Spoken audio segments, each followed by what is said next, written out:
অবশেষে ত্রয়োদশ জাতীয় নির্বাচনকে সামনে রেখে সেনাবাহিনীকে মহাগুরুত্বপূর্ণ একটি ক্ষমতা ফিরিয়ে দিল অন্তর্বর্তীকালীন সরকার। সবশেষ দীর্ঘ ১৬ বছর এই ক্ষমতা সেনাবাহিনীর কাছে ছিল না, আর সেনাবাহিনীর এই ক্ষমতা কেড়ে নিয়েই নির্বাচনে ছলে বলে কৌশলে জিতে দীর্ঘদিন ধরে নিজের ক্ষমতা টিকিয়ে রেখেছিলেন তৎকালীন সরকার প্রধান শেখ হাসিনা। স্বাভাবিকভাবেই সকলের মনে প্রশ্ন আসছে, কি সেই ক্ষমতা? চলুন বিস্তারিত জানাই।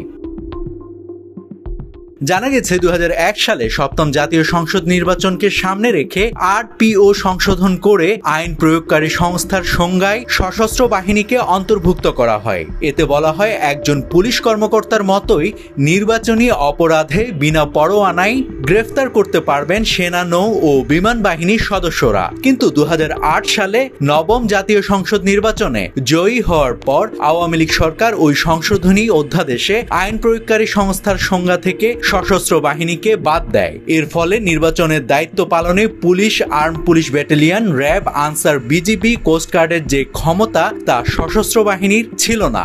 এছাড়া সবশেষ দ্বাদশ জাতীয় সংসদ নির্বাচনেও স্ট্রাইকিং ফোর্স হিসাবে দায়িত্ব পালন করতে দেখা যায় সেনাবাহিনীকে। তবে বৃহস্পতিবার উপদেষ্টা পরিষদের বৈঠকে আরপিও সংশোধনে ইসির দেয়া প্রস্তাব অনুমোদন করা হয়।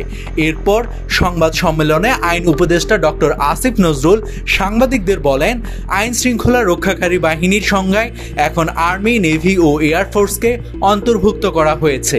এর ফলে সশস্ত্র বাহিনীর সদস্যরাও পুলিশের মতো ভোট কেন্দ্রে দায়িত্ব পালন করতে পারবেন।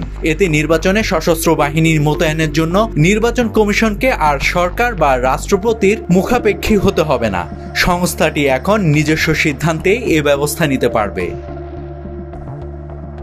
নির্বাচন কমিশন ইসির কর্মকর্তারা জানিয়েছেন, ২০০৯ সালের পর সংবিধানের ২০ অনুচ্ছেদ অনুযায়ী ইসিকে রাষ্ট্রপতির কাছে অনুরোধ জানিয়ে এইড টু সিভিল পাওয়ারের আওতায় সশস্ত্র বাহিনী মোতায়েন করতে হতো।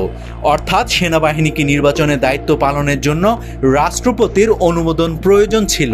তবে এখন আর সেই প্রক্রিয়া অনুসরণ করার দরকার হচ্ছে না। অন্যান্য আইন শৃঙ্খলা রক্ষাকারী বাহিনীর মতোই এখন থেকে আরো সরাসরি ও সহজভাবে সশস্ত্র বাহিনীকে নির্বাচনে নিয়োগ করা যাবে। এর আগে নির্বাচনকালে কেবল পুলিশ, আনসার, বিজিপি, র্যাব ও কোস্টগার্ড আইন শৃঙ্খলা রক্ষাকারী বাহিনী হিসেবে দায়িত্ব পালন করত। এবার তাদের সঙ্গে সেনাবাহিনী, নৌবাহিনী ও বিমান বাহিনীকেও অন্তর্ভুক্ত করা হচ্ছে। নাভিদ হাসান, সোনালী নিউজ।